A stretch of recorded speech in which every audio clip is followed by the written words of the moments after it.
một cây. Đâu có xe chắn đường có.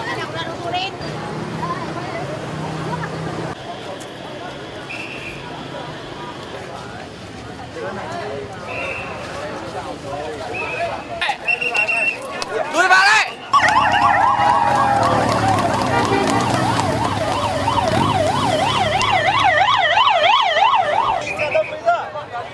Thấy rất là nhiều xe, với lại an ninh rất là nghiêm ngặt ở đây rồi. Thì mình đoán thì mình ra xem thôi.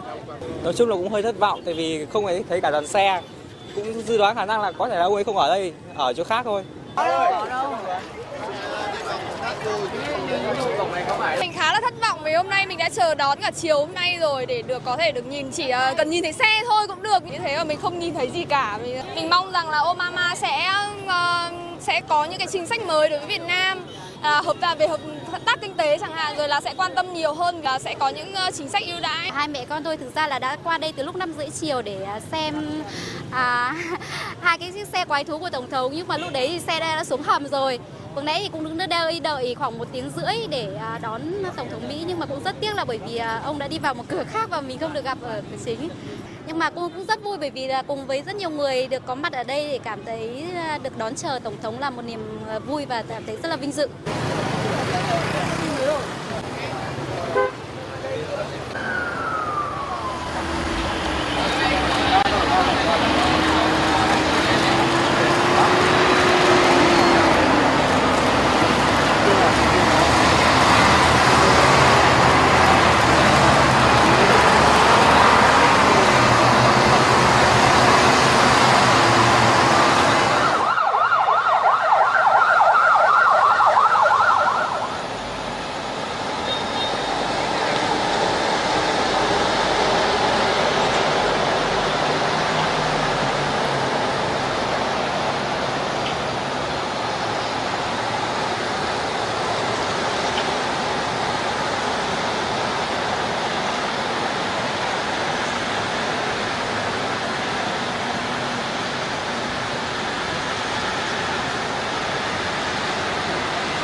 Anybody speak English?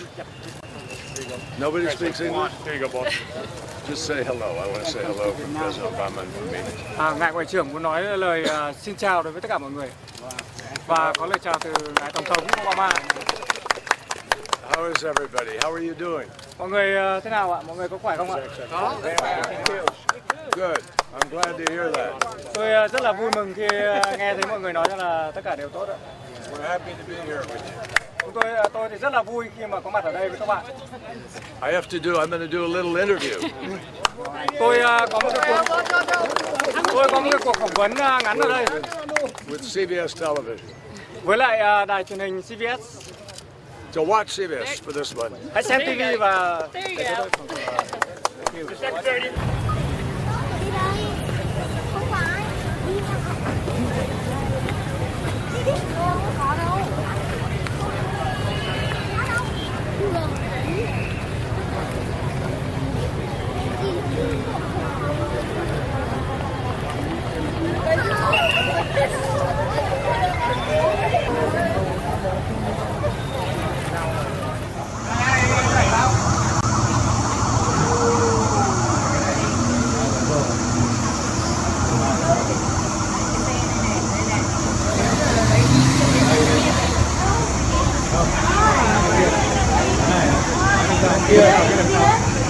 đằng sau.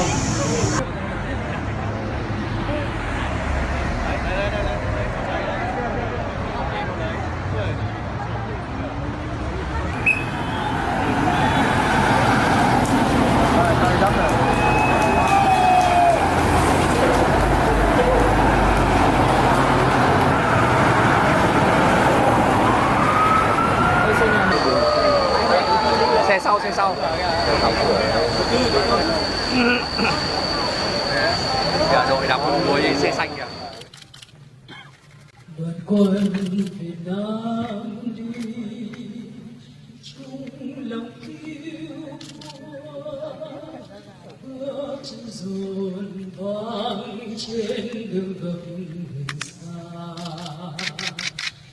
khơi máu chiến thắng mang nguồn nước súng ngoài xa trên khúc quân hành ca, đường vinh quang xây xa quân thù thắng. Ladies and gentlemen, the President of the United States. Sau đây, Thưa các quý vị, Tổng thống Hợp Chủng Quốc Hoa Kỳ. sau đây là Tổng thống Hợp Chủng Quốc Hoa Kỳ.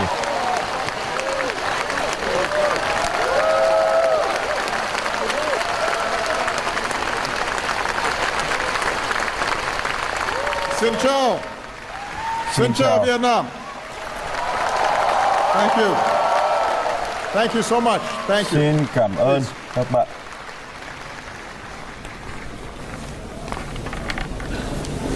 To the government and the people of Vietnam, thank you Với chính for phủ this và very nhân dân warm Việt Nam, welcome chúng tôi xin and được the cảm hospitality ơn that you've shown me Và các vị đã dành on cho this tôi visit. các quý vị đã dành chúng tôi Thank all of sự you chào for being đón here nồng today. nhiệt bạn có mặt ở đây ngày hôm trong nay. chuyến thăm này. Xin cảm ơn các bạn có mặt tại đây ngày hôm nay.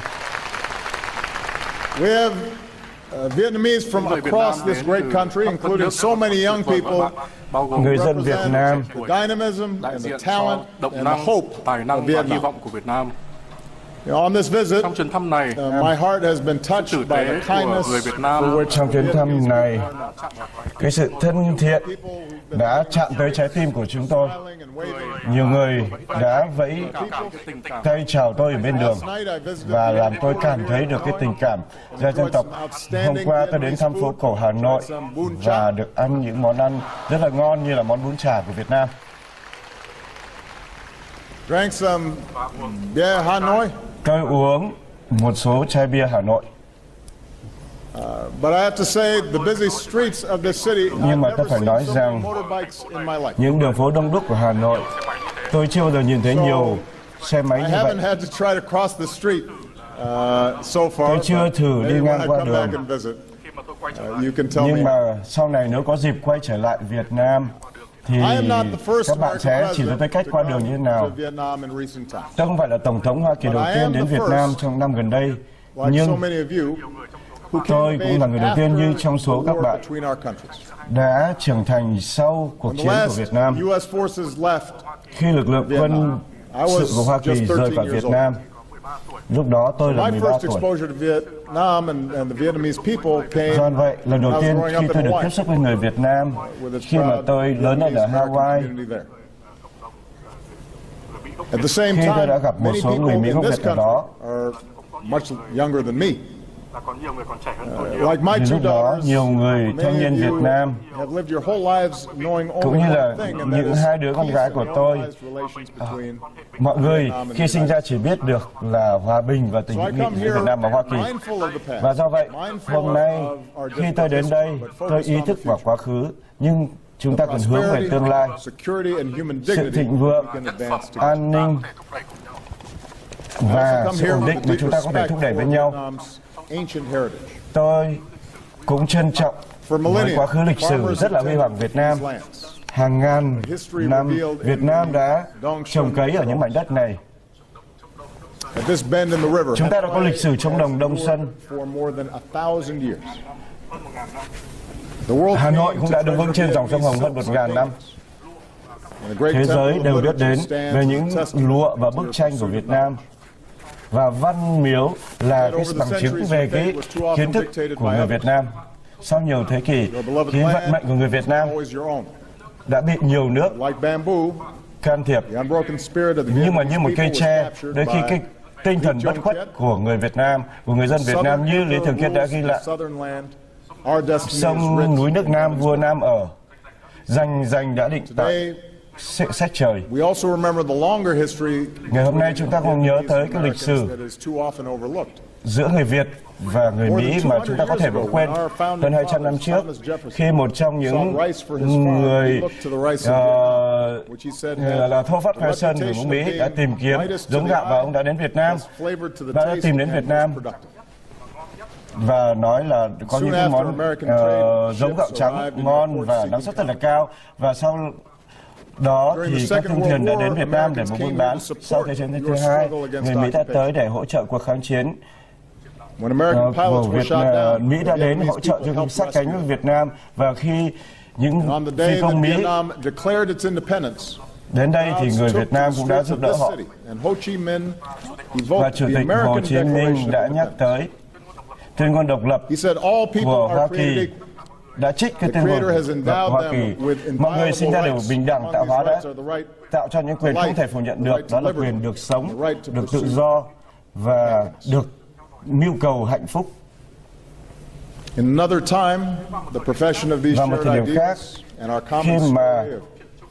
khi câu chuyện của chúng ta đã đánh đuổi cái thực dân thì đã đưa chúng ta lại với nhau, nhưng mà cái chiến tranh lạnh và cái nỗi lo sợ với chủ nghĩa cộng sản đã đưa chúng ta tới một cuộc chiến. Chúng ta cũng đã nhận thức được những sự thật đau đớn rằng chiến tranh dù cho thế nào đi nữa thì cũng mang lại sự đau đớn và bi kịch cho người dân của chúng ta. Ai cũng biết là như vậy. Ở nghĩa trang liệt sĩ của các vị, rồi các bàn thờ của nhiều gia đình có hơn 3 triệu người Việt Nam, cả người bộ đội và thường dân đã bị mất mạng. Tại đài thử nghiệm chúng tôi ở Washington, người ta có thể chạm vào tên của hơn 58.307 người Mỹ đã không bao giờ trở về nhà. Cả hai nước chúng ta, những người cựu chiến binh và gia đình của các liệt sĩ vẫn còn đau đớn vì bạn bè và những người thân thương của họ đã mất đi. Chúng ta đã thấy được ở Mỹ, khi mà chúng ta bất đồng về một điều gì đó thì chúng ta vẫn cần phải tưởng nhớ tới những người đã ngã xuống. Người Việt và người Mỹ, chúng ta cần phải thừa nhận, phải ghi nhận những người đã ngã xuống để bảo vệ Tổ quốc. Trong 2 thập kỷ gần đây, Việt Nam đã đạt được nhiều cái thành công to lớn, và ngày hôm nay thế giới đã chứng kiến, đã nhìn thấy được những cái thành công này. Sự cải cách về kinh tế và các hiệp định về thương mại, kể cả hiệp định thương mại với Hoa Kỳ, Việt Nam đã hội nhập với nền kinh tế toàn cầu một cách mạnh mẽ. Nhiều nhà đầu tư nước ngoài đã đến với Việt Nam, và Việt Nam đã trở thành một trong nước có thu nhập trung bình và đã trở thành nền kinh tế phát triển mạnh. Chúng ta đã thấy nhiều nhà cao tầng ở Hà Nội và thành phố Hồ Chí Minh, và những khu đô thị mới và các khu thương mại. Việt Nam cũng đã phóng vệ tinh vào vũ trụ, và một thế hệ những con người mới đã khởi nghiệp các công ty với các doanh nghiệp. Hàng chục triệu người Việt Nam đã kết nối với nhau qua Facebook và Instagram, và không chỉ là những bức ảnh selfie và còn nhiều ảnh khác nữa. Hôm qua rất nhiều người đã đề nghị là được chụp ảnh selfie với tôi, và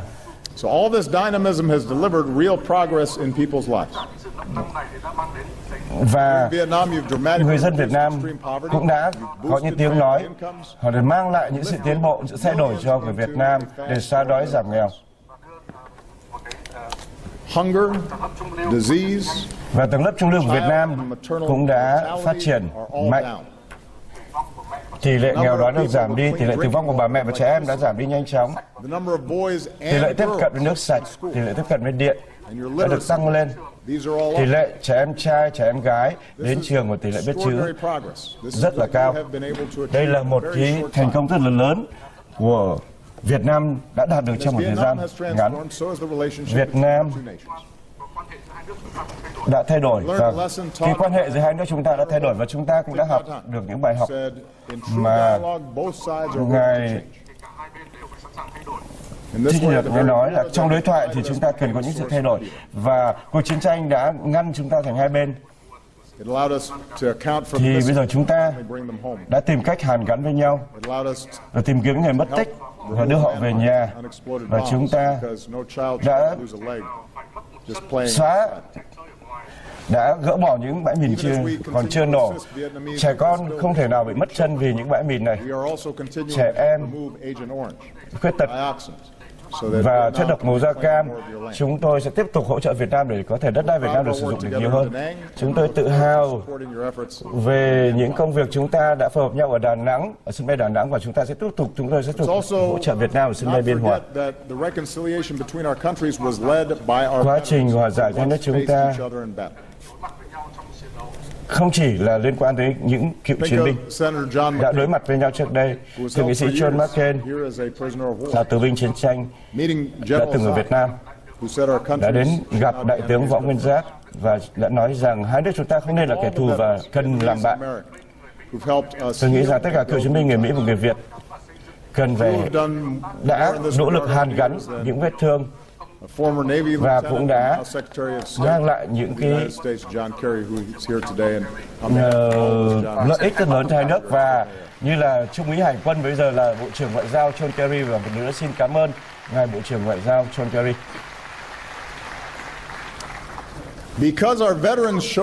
Chính bởi những người cựu chiến binh của chúng ta đã cho chúng ta thấy con đường đi, và người dân của chúng ta đã cảm thấy rất phấn khích để tiếp tục mưu cầu hòa bình. Con người, nhân dân của hai nước chúng ta trở nên gần gũi nhau hơn. Các hoạt động thương mại của chúng ta ngày càng tăng lên. Rồi các sinh viên, các học giả chúng ta cùng nghiên cứu với nhau. Chúng tôi đã đón nhiều sinh viên Việt Nam hơn bất kỳ các nước nào khác ở châu Á. Và rất nhiều khách du lịch đã đến thăm Việt Nam. Rất nhiều người đã đến thăm 36 phố phường cổ của Hà Nội, các cửa hàng ở Hội An, ở cố đô Huế. Và như người Việt và người Mỹ đều có thể nói và thuộc lời bài hát của Văn Cao: từ nay ta biết quê người, từ nay người biết thương người, từ nay người biết quê người và từ nay người biết thương người. Với vai trò là Tổng thống, tôi muốn tiếp tục những sự tiến bộ này của quan hệ hai nước, và với quan hệ đối tác toàn diện của chúng ta ngày càng gần gũi hơn, chúng ta đang ngày càng hợp tác, và mục tiêu của tôi trong chuyến thăm này là chúng tôi mong muốn xây dựng một nền tảng vững chắc hơn nữa cho quan hệ của chúng ta trong nhiều thập kỷ tới đây.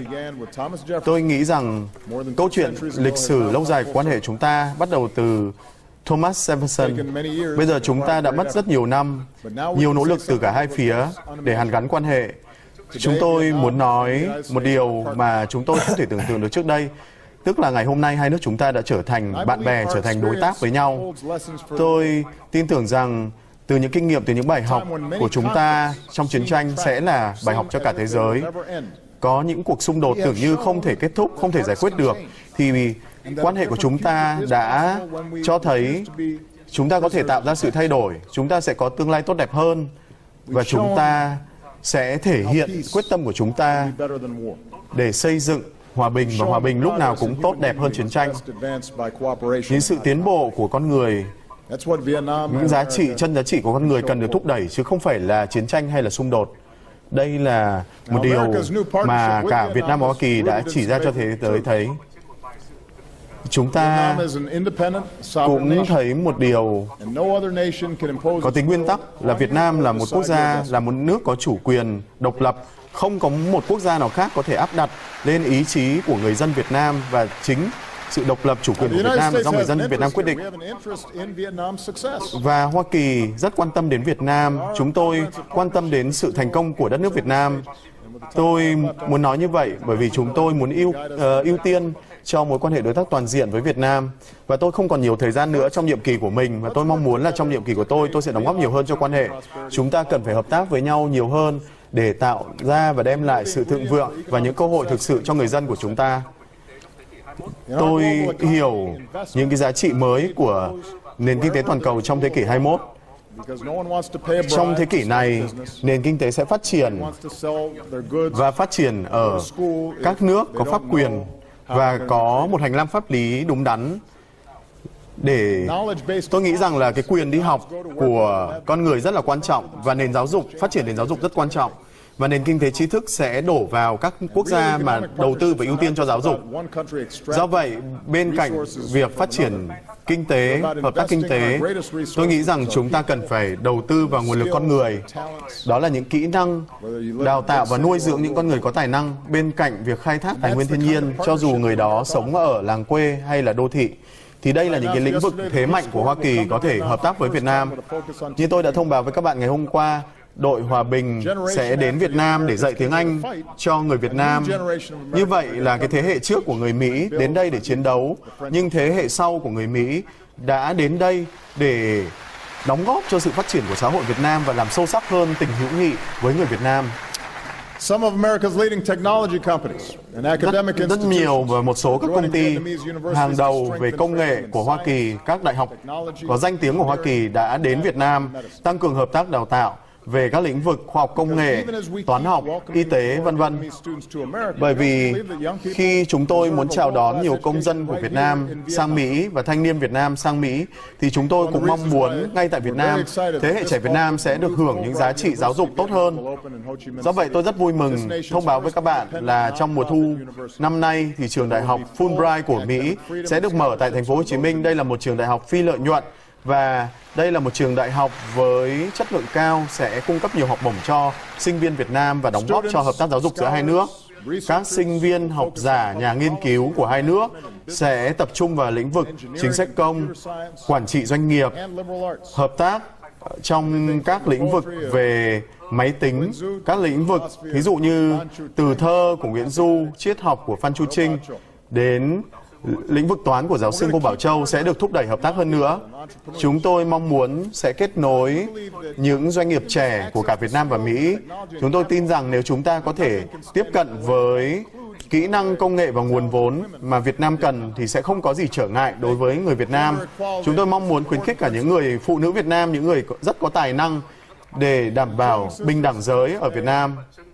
Từ thời đại Hai Bà Trưng đến thời đại ngày nay, chúng ta đã thấy những người phụ nữ Việt Nam luôn mạnh mẽ, luôn tự cường và giúp cho đất nước Việt Nam tiến lên phía trước. Chúng ta cũng thấy giá trị đó là giá trị chung. Khi chúng ta có một gia đình tốt, chúng ta có sự đóng góp của người phụ nữ và người phụ nữ được đi học và có một vị trí xứng đáng ở trường học, trong chính phủ và trong giới lãnh đạo thì chúng ta sẽ có một cuộc sống tốt đẹp hơn và điều này luôn đúng kể cả ở Mỹ và Việt Nam. Và chúng tôi sẽ tiếp tục hợp tác với Việt Nam để khai phá hết những tiềm năng giữa quan hệ hai nước, đặc biệt là thông qua TPP. Đây là hiệp định xuyên Thái Bình Dương sẽ giúp các doanh nghiệp Việt Nam bán được nhiều sản phẩm, xuất khẩu được nhiều hơn và thu hút đầu tư nhiều hơn. TPP tất nhiên sẽ yêu cầu phải có nhiều cải thiện để bảo hộ người lao động rồi là sở hữu trí tuệ. Tuy nhiên chúng tôi sẵn sàng hỗ trợ cho Việt Nam để Việt Nam có thể thực thi được những cam kết của mình.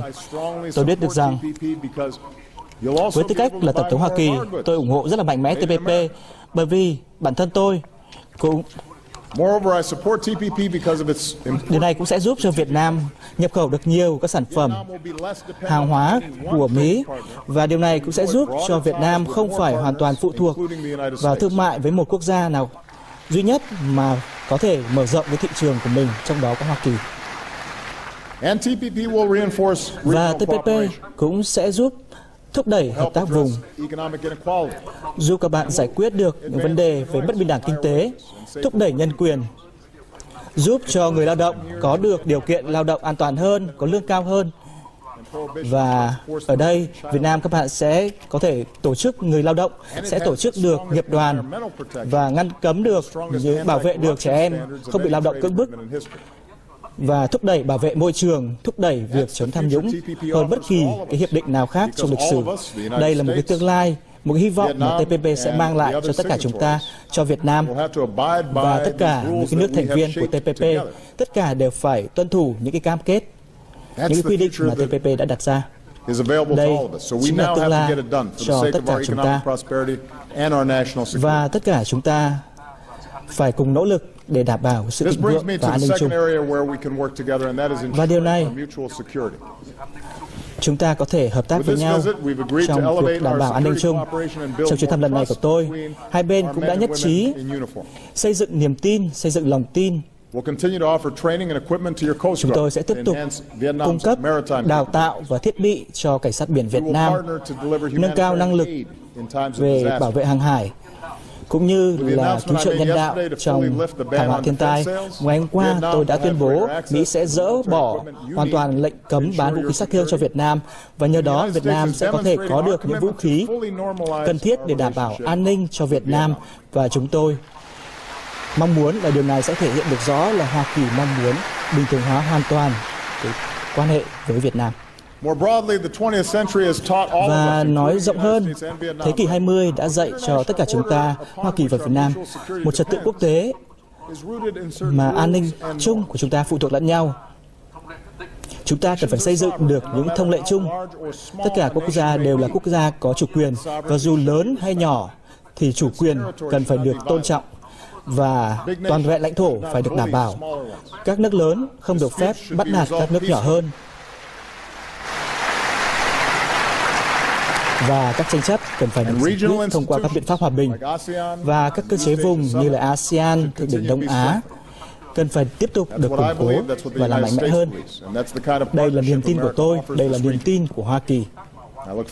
Và chúng tôi hướng tới một mối quan hệ đối tác như vậy. Và đây là chúng tôi, cái tinh thần chúng tôi thúc đẩy. Và đây cũng là điều tôi đã tuyên bố khi tôi đến thăm Lào vào đầu năm nay. Tại Biển Đông thì dù chúng tôi không phải là một cái bên tranh chấp, tuy nhiên chúng tôi sẽ sát cánh cùng các đối tác của chúng tôi, thúc đẩy cái tự do hàng hải, tự do hàng không và tự do thương mại, và mọi tranh chấp phải được giải quyết thông qua các biện pháp hòa bình. Và khi chúng ta cùng sát cánh với nhau, và Hoa Kỳ sẽ tiếp tục cử tàu và cử máy bay đến những vùng biển mà luật pháp quốc tế cho phép.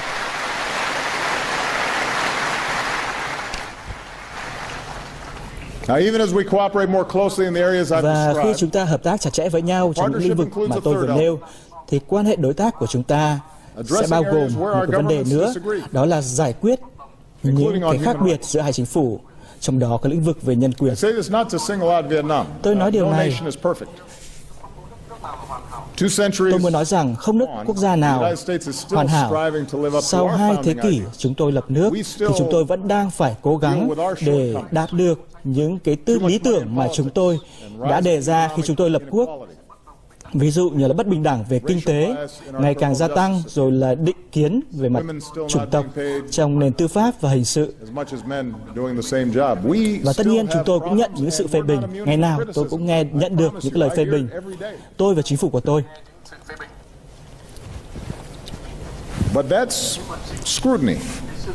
Tuy nhiên, chính những lời chỉ trích và phê bình đó, việc tranh luận cởi mở công khai, và chúng ta nhìn nhận được cái sự chưa hoàn hảo của chúng ta, và cái việc cho mọi người có được cái quyền đưa ra những lời phê phán, thì chính là điều đã giúp nước Mỹ thịnh vượng hơn. Hoa Kỳ không muốn áp đặt lên bất kỳ nước nào, trong đó có Việt Nam. Khi chúng tôi nói rằng là những cái giá trị Hoa Kỳ mà chúng tôi nói, đây là những cái giá trị phổ quát được nêu trong hiến pháp Việt Nam, đó là người dân có quyền được bày tỏ cái quyền tự do ngôn luận của mình, tiếp cận thông tin, lập hội.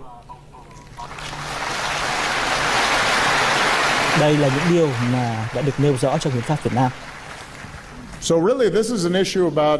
Như vậy, đây là vấn đề mà tất cả chúng ta, các nước cũng đang nỗ lực để mà áp dụng các cái nguyên tắc, các chuẩn mực này để mà để đảm bảo rằng chúng ta sẽ phấn đấu vì những lý tưởng đó. Việt Nam đạt được nhiều cái tiến bộ. Việt Nam đã đạt được những tiến bộ về cải cách lập pháp, luật pháp.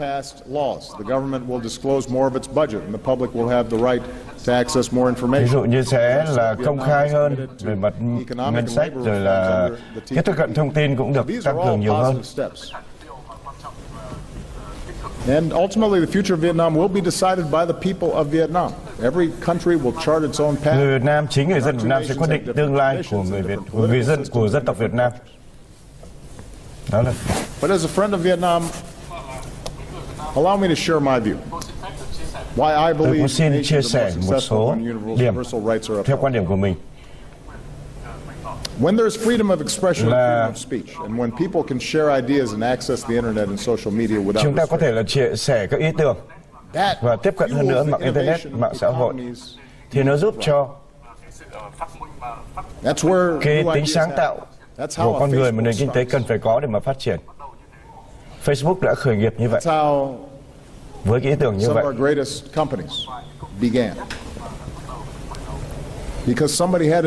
Và các công ty, một số công ty lớn khác cũng đã làm như vậy. Ý tưởng có thể được đưa ra và được chia sẻ.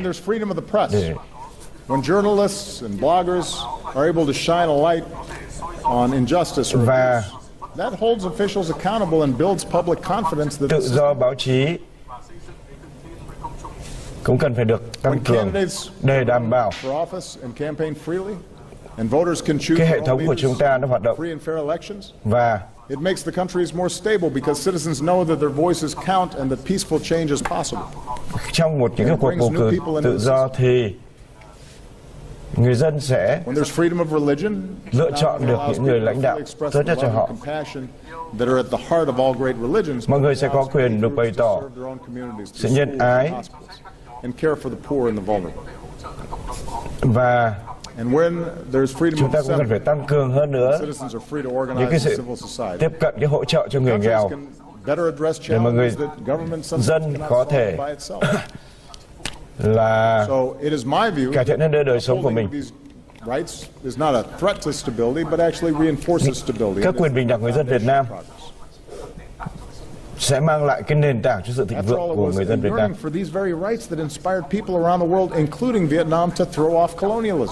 Và nó sẽ mang lại cái lợi ích cho tất cả người dân Việt Nam. Việt Nam đã đánh đuổi các cái sự thực dân và việc để nâng cao hơn nữa các cái quyền tự do của người dân sẽ mang lại những cái độc lập to lớn hơn nữa cho người dân, bởi vì Việt Nam đều đã đưa ra cái khẩu hiệu là xây dựng một nhà nước vì dân do dân và của dân do dân vì dân.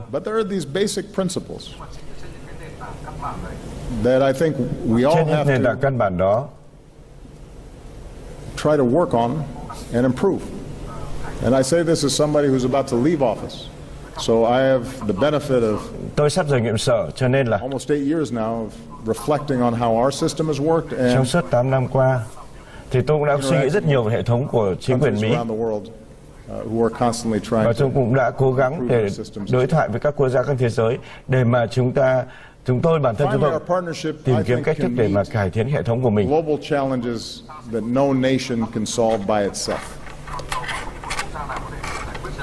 Và đối với các thách thức toàn cầu, đấy là một vấn đề rất là quan trọng để đảm bảo cho sức khỏe người dân và cái vẻ đẹp của hành tinh của chúng ta, như là Vịnh Hạ Long hay là hang Sơn Đòn. Chúng ta bảo vệ vì cái tương lai các em con cháu chúng ta. Nước biển tăng sẽ làm ảnh hưởng tới các vùng ven biển. Và người Việt Nam với là đối tác là để mà hợp tác về biến đổi khí hậu, chúng ta cần phải thực hiện các cam kết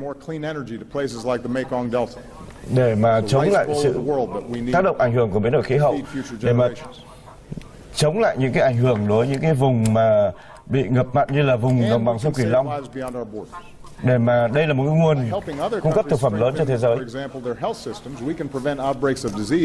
Chúng ta cũng phải giúp đỡ cho các nước để mà xây dựng cái năng lực mà về vấn đề cải thiện y tế. Và Hoa Kỳ rất là vui mừng đã giúp đỡ Việt Nam trong việc là tham gia hơn nữa vào lực lượng gìn giữ hòa bình của Liên Hợp Quốc. Và đây là vấn đề rất là đặc biệt vì hai nước chúng ta trước đây đã ở trong một trận chiến và bây giờ lại đã hợp tác để mà bảo vệ và gìn giữ hòa bình. Và đó là những cái điểm mới để mà chúng ta nhìn trong một mối quan hệ quốc tế mới. Để mà thực hiện được các tầm nhìn này thì không phải là một sớm một chiều. Tất nhiên cũng còn nhiều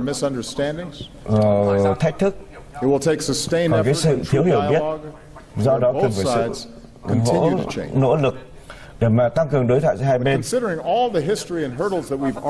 Nhìn vào lịch sử với những khó khăn thách thức mà chúng ta đã vượt qua, hôm nay tôi đứng đây trước tất cả các bạn, tôi vô cùng lạc quan vào tương lai của quan hệ hai nước chúng ta.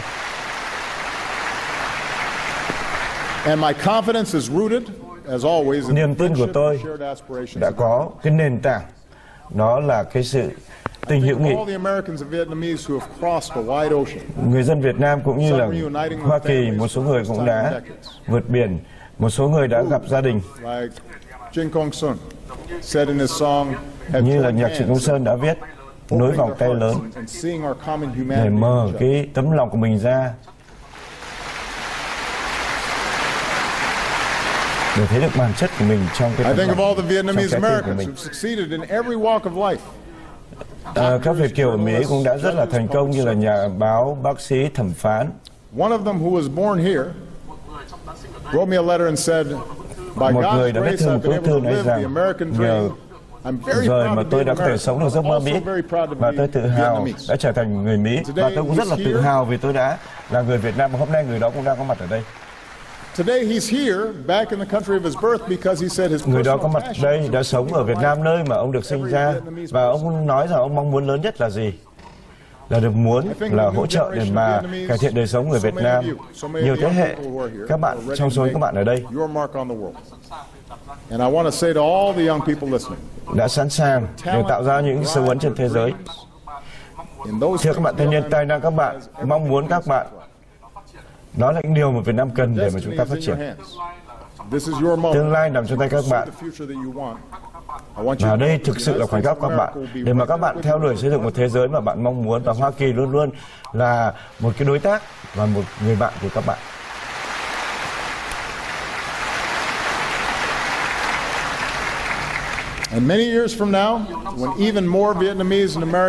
Sau này, khi người Mỹ Việt Nam đã học cùng nhau,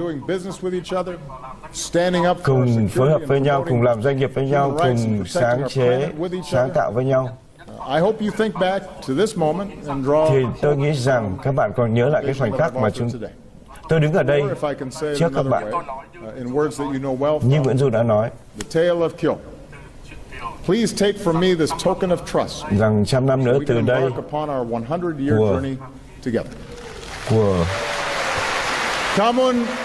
của tin về đây, và xin cảm ơn tất cả các bạn. Beautiful Vietnam, beautiful Vietnam, always in my heart.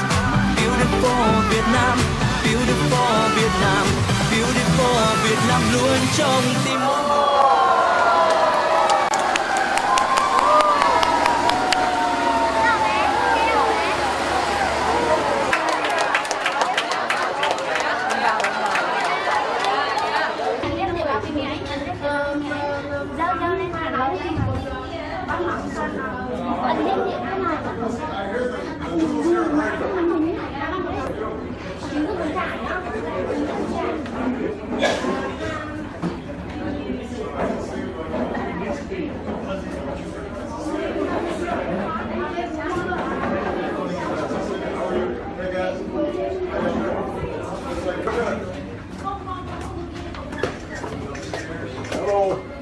Hello, sir.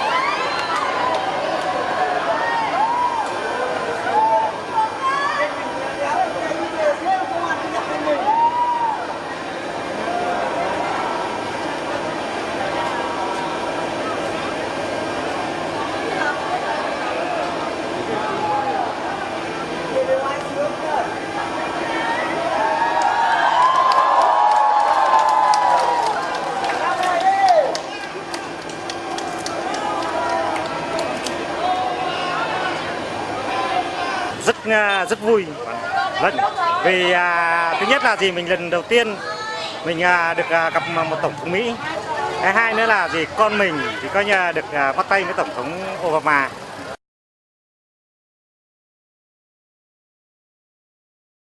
Ôi giời, rất là sướng, rất tự hào.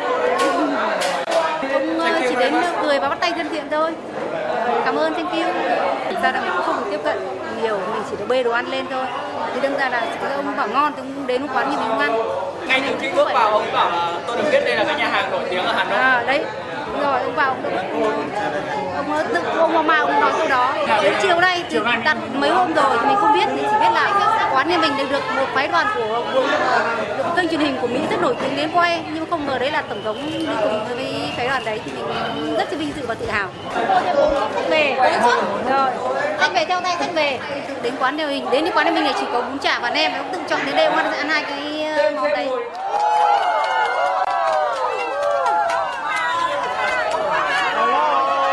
Em mở cửa kìa, mở cửa kìa. Mọi người không đẩy nhá, mọi người ơi.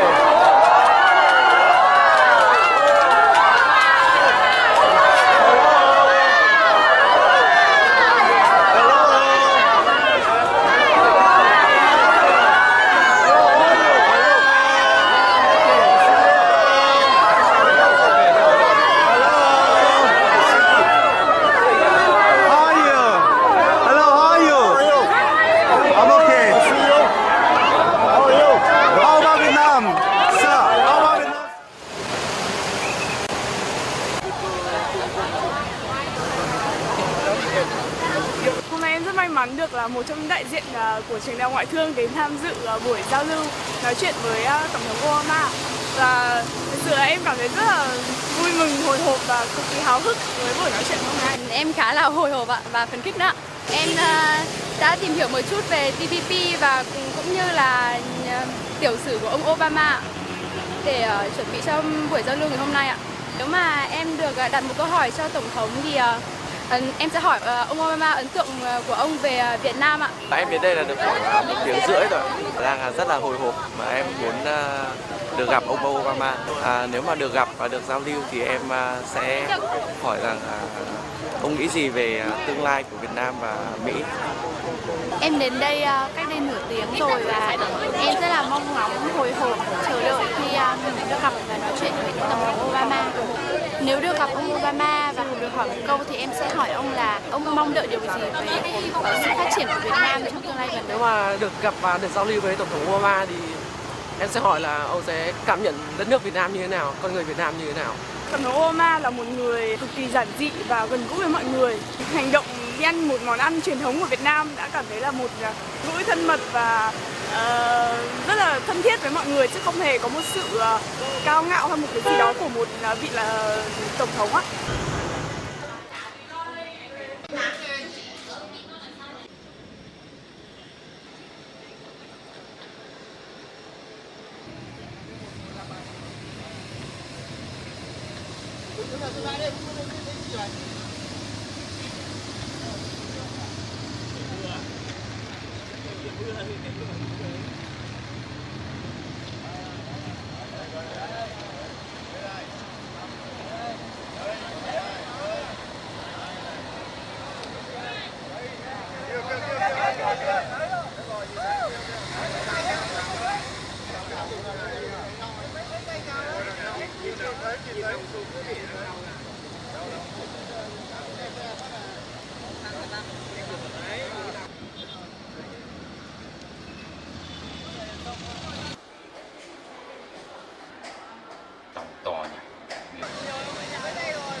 Trời ơi trời.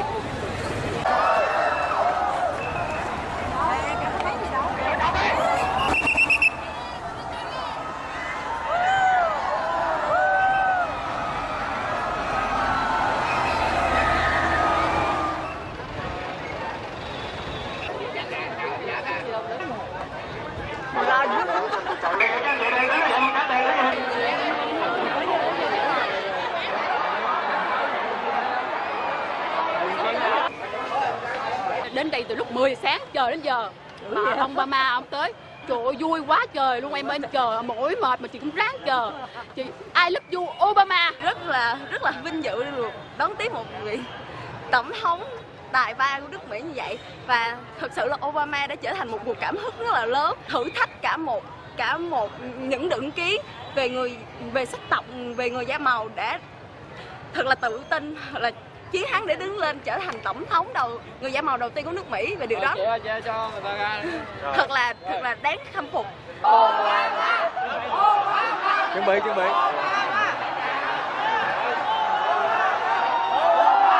Ông là ông chùa đó được, ông chùa chạy ra lộn á. Cái xe đi sau.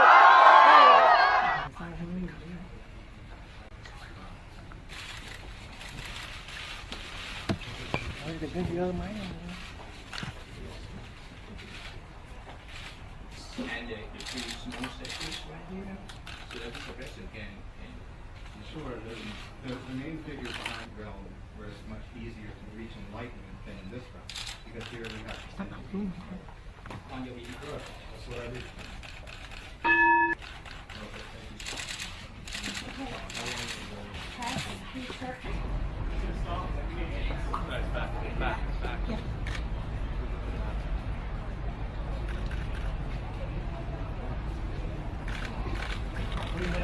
Miss Ngô Thùy Ngọc Tú.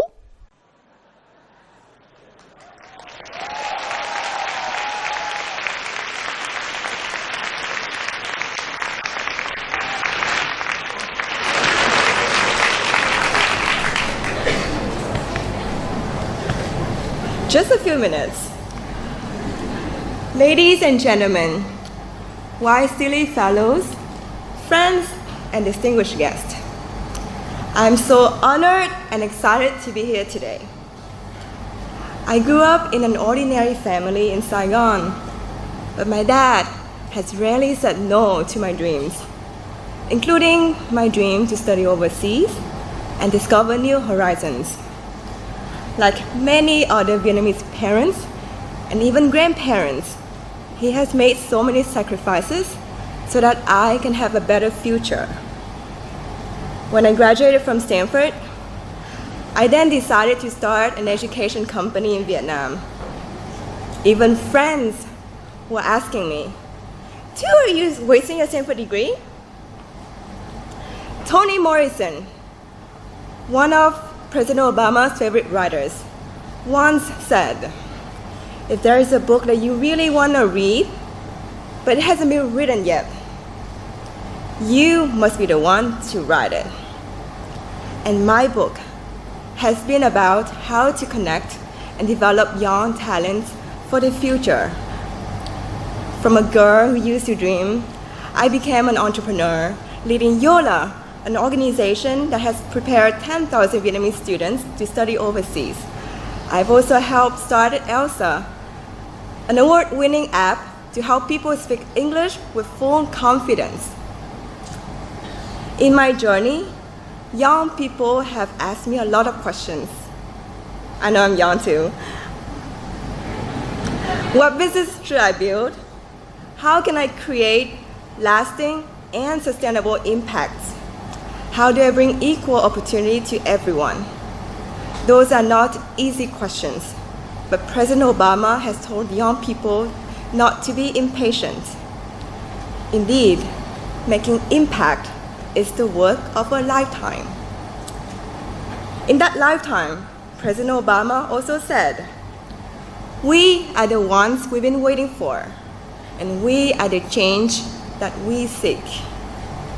From a humble community organizer to the first Black president of the United States, President Obama has been an inspiration for me and many, many others.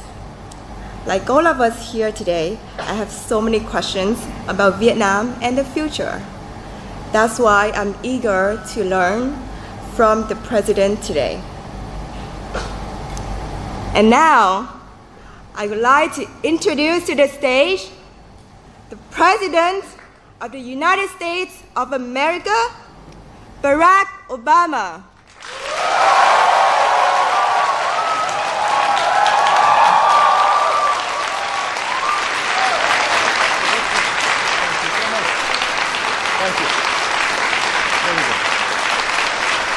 Thank you.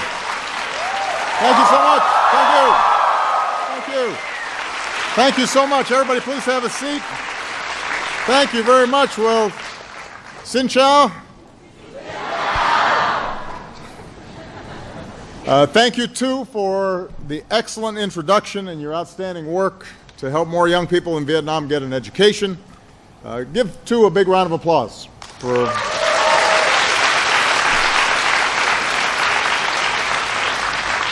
It's not that easy introducing the President of the United States. Yeah. Also because the podium was a little higher than her. I want to thank everybody at the GEM Convention Center for hosting us. I want to thank the government and the people of Vietnam for the wonderful hospitality that you've extended to me over the past 3 days. I've been deeply touched. You know, wherever I travel around the world, obviously one of my jobs is to meet with government leaders. And these meetings are important. but it means that I spend a lot of time with older people like me. There's a lot of gray hair in the room. So one of my favorite parts of the trips I take overseas is to get out of the government offices and to spend time with young people like you. It's fun. It gives me incredible optimism about the future because all of you embody the energy and the drive that is helping to propel this region to new heights. You make me hopeful about the future of ASEAN, hopeful about the future of the world, and so that's what I want to briefly talk about before I start taking your questions. As I think all of you know, I have a strong personal connection to this part of the world, to the Asia Pacific and to Southeast Asia. I was born in Hawaii, spent most of my childhood in Hawaii, but I also spent time in Indonesia as a young boy. My sister was born in Jakarta. So this region helped to shape me. It is also why I really like the food. And I have to say that the food I've had since I've been here, I've been really happy with. Now, as president, a key part of my foreign policy is to deepen our ties with countries and the peoples of Southeast Asia. And we've done that. We've deepened the ties with our allies and our partners. We've engaged more with institutions like ASEAN. We're pursuing the Trans-Pacific Partnership to grow our economies and to support jobs in our countries. Together, we're promoting peace and encouraging sustainable development. We're protecting our environment and trying to meet shared challenges like climate change. But government and businesses are only part of the equation. If we're going to meet all of these challenges, we also have to build strong relationships between our people, and especially between young people like you and young people in other ASEAN countries. Keep in mind that here in Vietnam, 2/3 of you were born after 1975. As I often say to young Americans back home, your generation can look at the world with fresh eyes, without some of the old notions, the old habits of a previous generation. And that gives you the perspective and the power not just to help to grow Vietnam, but also to help shape the world. Thanks to technology and social media, you're the most connected generation in history. I see it in my daughters who are always on the phone, and they have to teach me how to use the phone. More than 30 million people in Vietnam, 1/3 of the population, are on Facebook. Just on Facebook. You're posting selfies. I know. I was in the gym this morning. People were trying to take selfies. You're streaming the latest Sun Tung MTP hit. All right?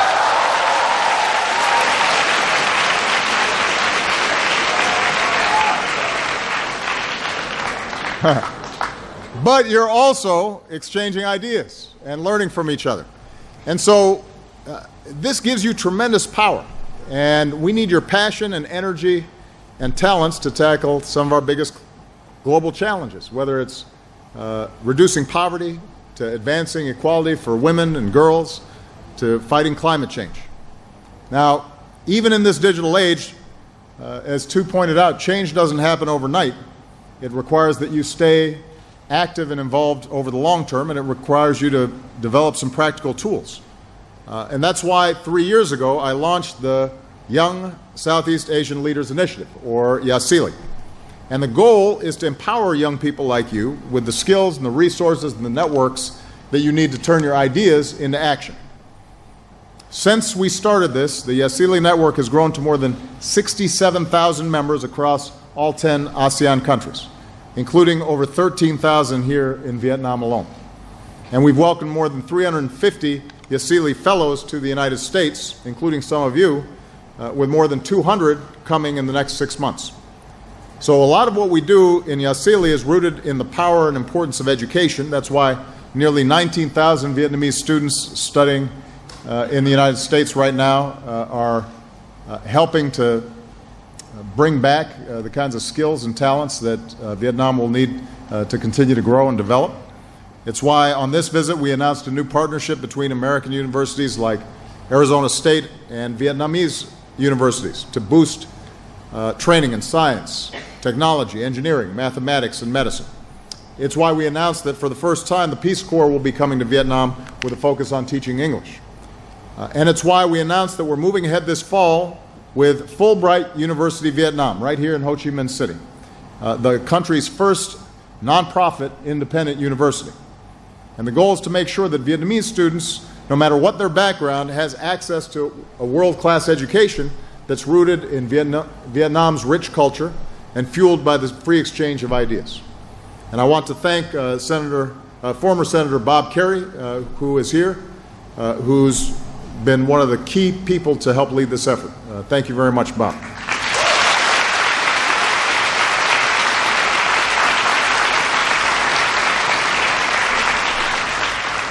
So all these efforts reflect our belief in you, in your ability to keep moving Vietnam forward. And you know, there's some incredible young people who are here who are great examples of the incredible talent and drive of young people in Vietnam today. For example, I see Vietnam's promise in Nun Dan. Where's Nun? Somewhere. There you are right there. So I had a chance to meet Nun when I welcomed our Yasili Fellows to the White House. She started as a volunteer. She started a volunteer group to work with street children and orphans and people with physical disabilities right here in Ho Chi Minh City. So far, they've recruited some 450 volunteers, delivered over 7,000 hours of mentoring, built 5 libraries in 2 cities, and that's just one example of the incredible work that's being done by young people right here in Vietnam. We're very proud of you. Thank you. Thank you.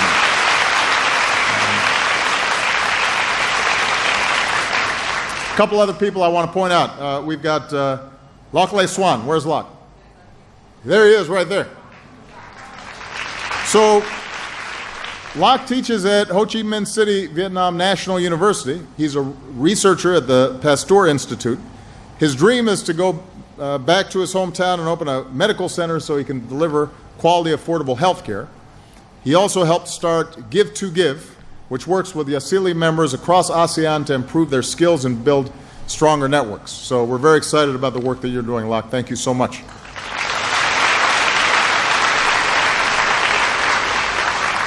I'm going to close with one more story, just to give you an example of the incredible work that's being done by young people. Elizabeth Fu is here, I think, and was born here. In the aftermath of the war, Liz and her family became refugees. Liz was barely 4 years old.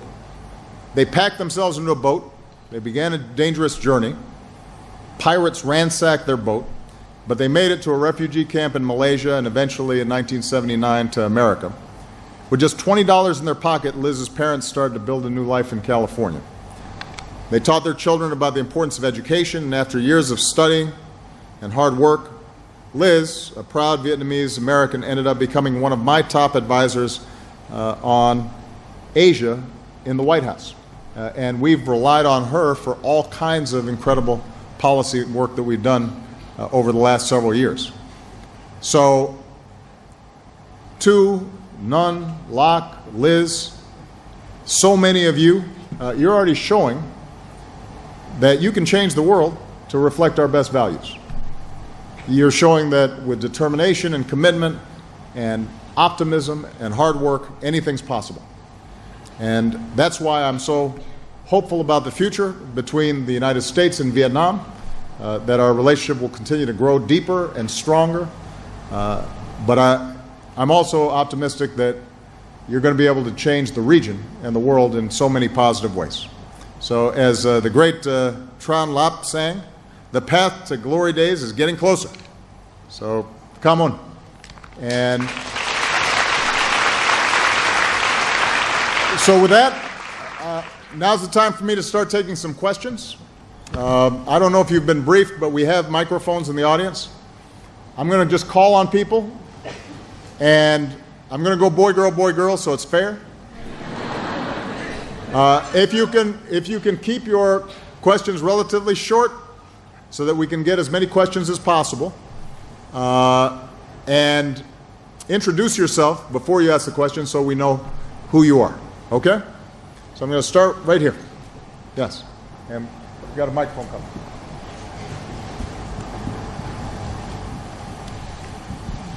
Okay. Good morning, Mr. President. My name is Châu Thiên Hiếu from Ho Chi Minh City. And we are 100% Vietnamese-owned company that produce high-end plastic products and components in the supporting industries. And today, it is our honor to meet with the President, and we have an ambition to request for your help. And that is, we would like to be given opportunities to approach the leading enterprises in the United States, especially in the sector of consumer electronics, automotive and airline industries, and other plastic-related products for supporting industries. And so, under your help, we could be able to join and be the supplier in their direct supply chain. And we are committed to share the values of integrity and accountability. Thank you, Mr. President. Well, thank you so much. As you know, one of the things that we're really emphasizing is entrepreneurship. The idea of people starting their own businesses, selling goods across borders, creating jobs, creating great products and services. And yesterday I had a chance to meet with a number of young Vietnamese entrepreneurs who are already starting to create digital platforms to sell goods, not just in Vietnam, but also overseas. This is one of the reasons why we're pushing very hard for the Trans-Pacific Partnership, TPP. Because what that does is it reduces the barriers between countries for selling their goods and services. It gives opportunities not just to big companies, but also to small companies to enter into the global supply chain. It raises labor standards and environmental standards so that all countries are working on a level playing field. And if we can get that done, and the goal is, I think, to try to complete TPP before the end of this year, then that will open up a lot of opportunities and create great confidence among investors here in Vietnam and U.S. companies who are interested in working with young people like you who may have a great idea. Now, my general role in all this is not to actually, broker deals and sign contracts. That's somebody else's job. My job is to make sure that we have the kinds of rules in place that make it easier for businesses to get to know each other, to meet. And one of the things that we're doing with the Vietnamese government is constantly looking for opportunities for trade missions, for businesses to come and learn about what's going on. And so what we'll do is we'll make sure that through the consulate or through the embassy, if and when we have U.S. businesses who are coming here to Vietnam and are interested in meeting young entrepreneurs, that you'll have an opportunity potentially to present your ideas and see if you can make a deal. All right? Good luck. All right. All right, it's a gentleman's turn. All right, this guy, he looks very happy right here.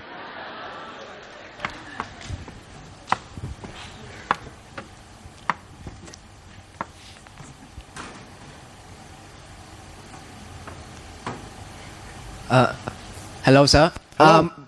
My name is Hoang. I'm a student in Vietnam National University. I have two questions for you. The first one is that you are a very great leader, and we are young leaders. Do you have any advice that how can we be great like you? Oh, wow. Okay. And what's the second question? Yeah, and the second question is, we are young leaders. Do you have any suggestion that how can we have to strengthen the relationship between Vietnam and the America? Okay. Well, first of all, let me tell you that when I was your age, I was not as well organized and well educated and sophisticated as all of you. When I was young, I fooled around a lot.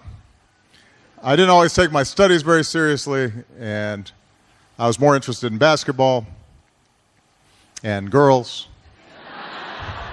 And I wasn't always that serious. So you're already way ahead of me. You're doing good. Whenever I meet with young people and they ask me this question, my most important advice is to find something that you care deeply about. Find something that excites you and put all your energy and effort into it. Because the path for everybody is different. Some people are very passionate about education. Some people are very passionate about medicine. Some people are passionate about business. And so there's no one path to ending up being a leader. People sometimes think that to be a leader you have to be a great, you have to make great speeches, or you have to be in politics. But there are a lot of ways to lead. Some of the greatest leaders are people who are behind the scenes. So, for example, in the United States, during the civil rights movement that helped to create opportunities for people like me, because at the time African Americans couldn't fully participate in society, everybody here has heard of Martin Luther King, but there were all these young organizers your age, people like Bob Moses and John Lewis and others, who were helping go into poor communities and registering voters and getting them active and getting them involved. And they were enormous leaders, amazing leaders, even though they never made big speeches in front of big crowds. But you have to feel passionate about something. And one of the things that I always tell young people is don't worry so much about what you want to be, worry more about what you want to do. And what I mean by that is if you are passionate about your work, then naturally, over time, you are going to rise and people will admire and respect what you've done. But if all you're thinking about is, I want to be a member of the National Assembly, or I want to be very rich, or I want to be this, or I want to be that, then you pay less attention to the actual work in front of you. And most of the people I meet who are very successful in any field are people who just love their work. So Bill Gates, who started Microsoft, he didn't start off thinking, I want to be a multi-billionaire. He started off thinking, I really like computers, and I want to find out how I can create really neat software. And people, I didn't start off thinking I wanted to be president of the United States. When I finally stopped fooling around and I wanted to get serious, what I decided was that I wanted to help people in low-income communities, poor people, have opportunity. And so I went to work in poor neighborhoods in Chicago. And because I was interested in the work, I started asking questions. Okay, how can I get more education dollars for these communities? How can I get better housing built in these communities? And that's when I became more aware of how politics worked. And I started asking questions about how could I have more influence, and how could I build organizations that could potentially deliver the things that I was interested in. And that's what led me into politics. But I didn't start off saying I want to be president. I started off saying I wanted to help these people. So that's my most important advice. Decide what it is that you care about deeply, and then put everything you have into doing that. If you're interested in social media and you want to start a company, then focus on that. And if you're interested in healthcare for people in villages around Vietnam, focus on that. And if you get good at that, naturally you'll end up being a leader. And you'll have opportunities to do great things in the future. All right? Good. Okay. It's a young lady's turn. Here you go. Since you got such a, when you got the patty hat with the thank you, Obama, see? That was good organizing, so go ahead. She came prepared. I am. So thank you very much, President, for your very inspiring speeches. My name is Khương. I'm from an organization called Save Sundong. So yesterday, I literally burst to tears when you mentioned preserving the cave for our children, our grandchildren. That is something that we've been trying to do for the past few years. So my question for you is that because Sundong is not just belong to Vietnam, it is a world heritage. How would you, an American leader, a global citizen, preserve it? And you also mentioned that you would like to get back to Vietnam. If you have a chance to visit Sundong, would you like to do it on foot, by trekking, or would you take a cable car, if unfortunately there's one? Well... And also, I have a gift. You've got a shirt that for me. It would be my honor if you accept this gift. No, that's a beautiful shirt. So. Thank you so much. Well, first of all, I definitely want to go visit the next time I come. And you know, I'm a pretty healthy guy, so I can go on foot. It's how long is it? 7 days. Okay, I'm good. All right, I can do that.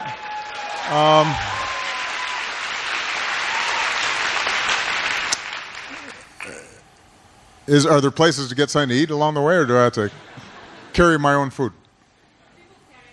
Oh, well, no, I'll carry it myself. Well, look, I think the possible designation of a World Heritage Site is a complex process. It would involve, I think, working with the government of Vietnam, with existing organizations that designate World Heritage Sites. We'll be happy to work with your organization, with the Vietnamese government and others about the possibilities of doing that. But I do think that one of the great things about your generation is that you're already much more conscious about the environment than my generation was or previous generations were. And that's really important, not only to preserve beautiful sites in our countries, but also because economic development and the well-being and the health of your people and everyone around the world is going to depend on how we deal with some of these environmental issues. Now, to some degree, this is not fair. I think it's important to note. Because if you think about Western industrial development, before we knew anything about climate change, they used enormous amounts of carbon energy. And you know, we in the United States have a huge carbon footprint. And you know, for 100 years or 150 years, we're helping to warm the planet. So it's not entirely fair then to say to countries that are developing now, oh, you have to stop because of climate change. But the problem is that if a country like Vietnam or China or India took the same development path that the West did, we're all going to be underwater because the climate's going to warm up so quickly and the climate patterns are going to change that, in fact, the terrible consequences could actually impede development rather than advance development. That's why we had this agreement in Paris to have all countries join together to deal with climate change. And what it says is that each country at different stages of development has different obligations. The United States, we have to do more. Countries like China that are large have to do more. But everybody has to do something. And we all have an obligation then also to help developing countries find new paths for energy and development that are environmentally friendly, developing clean energy strategies that can leapfrog over the old dirty industries and immediately go to the clean industries. Now the good news is I think that can happen. Because if you think about Everybody here has a cell phone, I assume, right? Everybody has a smartphone? Yes, you do. Of course you do. Well, in many countries like Vietnam, you didn't start off with a lot of phone towers and, digging and laying telephone lines under the ground. You've leapfrogged the old technologies and immediately went to a cellular technology and a wireless technology. Well, the same thing that we're doing with communications, that's what we need to do with energy. And so instead of going through the same energy usage in developing and providing electricity and power, we need to start immediately finding cleaner energy sources which can create jobs and businesses and opportunities all throughout this region. And I'm very excited about the possibilities of doing that. So we have to think about beautiful areas that need to be preserved, but we also have to recognize that no matter how well we preserve one or two areas in each country, if the overall climate patterns change radically, then we're all going to be in a really difficult situation. And you're already starting to see the effects of climate change here in Vietnam. I think this country is going to be one of the most affected. And in some place like the Mekong Delta, you have drought on the one hand, but you also have saline intrusion on the other hand. And that could have a huge impact on Vietnam's ability to feed its people, on fishermen, on farmers, and it could be a really, really big problem if we don't do something about it. So it's going to be up to you to start, and I'm going to want to partner with you to make that happen. Thanks for the T-shirt also. All right, so let's see. Oh, you got flags and everything. Gentleman right here.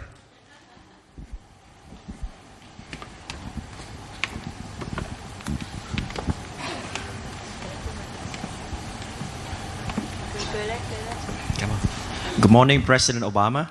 My name is Tuấn Phác. I'm from SIT Study Abroad, which brings American students to come to Vietnam to learn.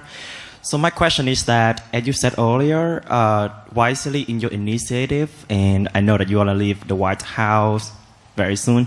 So I'm wondering, when you leave, how do you come up with a plan to handle for the next president to maintain this very good idea? Thanks. Well, it's a great question. Yeah, this is something that we're already planning. Our expectation is that the next president will want to continue the incredible work that we've done with Yasili. It's not just, by the way, young people in Southeast Asia that we're doing this with. We have a Young African Leaders program that involves young people from 50 countries in sub-Saharan Africa. We have a Latin American version that brings young people together. And at some point, we're going to bring key leaders from each of these areas so that they can start learning from each other. And our hope is that the State Department will continue this program. But one of the things, people always ask me, what am I going to do after I leave the presidency? Because I'm still relatively young, not compared to you, but compared to other presidents, I'm pretty young. And I don't know everything that I'm going to do, but the one thing I do know I will continue to work on is developing young leaders in the United States and around the world. So in addition to my hope that the next president continues the program through the State Department, I'll make sure that through my philanthropy and my own work that we're continuing to bring young people together so that we can start building the kind of talent that knows each other and is networked and is connected and is learning from each other, because that's what it's going to take for countries in the future to be able to solve these big problems. If you ask me what I'm most excited about in terms of my legacy 20 years from now, I would feel really good if I see 10,000 or 20,000 or 50,000 young leaders who are now taking over governments and businesses and nonprofit organizations, and they now know each other from different countries, and they've worked together, and they've built trust, and they've built relationships. And if I can help facilitate that, that would be something that I'd be very proud of. So you can guarantee that I'll continue to work on this. Good. All right. Yeah, right here. Oops, is it working? Mic ready? Here we go. Switch it up.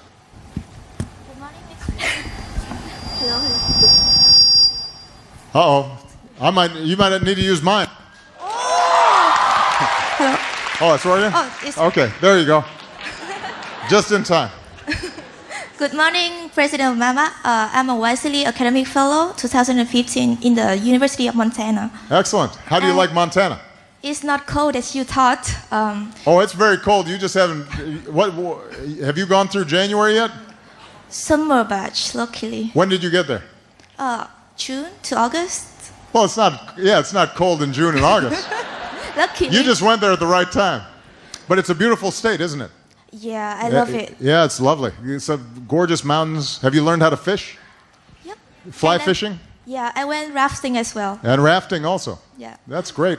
So my topic is about global environmental issues. So I'm going to make my professor in Montana happy by asking a question related to climate change and environment. So in the Mekong region, there are a lot of hydropower dams are being built on the mainstream of the Mekong.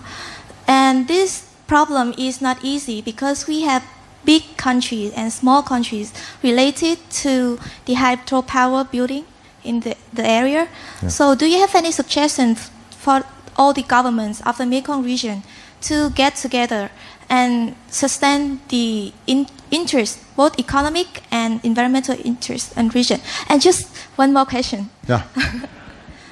It's like a very typical job interview. Where do you find yourself in 5 years?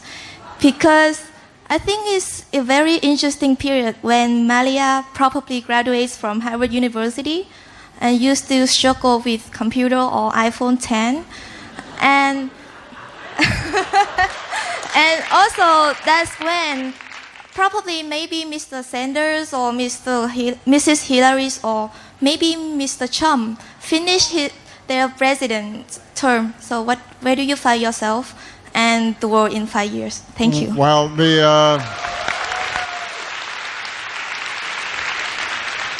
well, first of all, on the Mekong Delta, we actually, through ASEAN and the East Asia Summit, created a Mekong Delta working group with all the countries that are impacted. And we're, through our State Department and various programs, we're working to help them plan and create sustainable development across countries. Now, you're right that one of the big challenges is how do you deal with water resources and the building of dams and hydropower, and that's not a problem that's unique to the Mekong Delta. You see this in a lot of parts of the world where big projects get built with unintended consequences, and it has severe effects downstream, and the results in some cases have been not great and have had significant environmental degradation because of lack of planning. So what we're going to try to do is to continue to work with the affected countries and to provide them with the technical assistance and the evaluations of what needs to happen, what they need to watch out for, and hopefully that information is power. That information then can be used to negotiate on an international level to try to prevent some projects that might have very bad effects. But one of the things that we've seen in ASEAN is when small countries band together as a unit, then their power is magnified. That's true on economic issues, that's true on environmental issues, that's true on security issues. And we've seen since I became president, I think a greater willingness of the ASEAN countries to do more substantive work. It used to be, I think, ASEAN would meet and everybody was very polite, but you didn't always have, I think, as many specific concrete plans of action. And now you're starting to see, I think, ASEAN being used as a much more effective tool for policy making, and the environmental area is a critical place where that can happen. In terms of where I see the world in 5 years, some of you are going to be doing great things, and I'll be very excited to find out what you're doing. I suspect that I'm going to be doing the kinds of work that I've been doing all my life. I'll be doing organizing work and involved in public policy issues, but I just won't be doing it in a formal way through elected office. I'll be like a community organizer, except a little more famous than I used to be. In terms of American politics, I tend to be positive and optimistic about American politics. I think sometimes other countries look at our election system and we think, and people think, wow, what a mess. But usually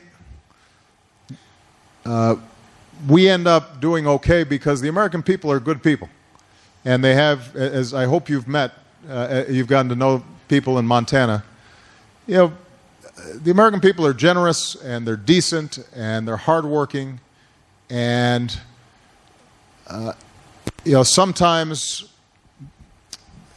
our politics doesn't express all the goodness of the people, but usually, eventually, the voters make good decisions, and democracy works. So I'm optimistic that we'll get through this period. And one of the great things about the United States is that even when it makes mistakes, I think it's able to adjust and recognize our mistakes, and then we correct course and take different steps. So things are going to be okay. I promise. Good. All right. Let's see. All right.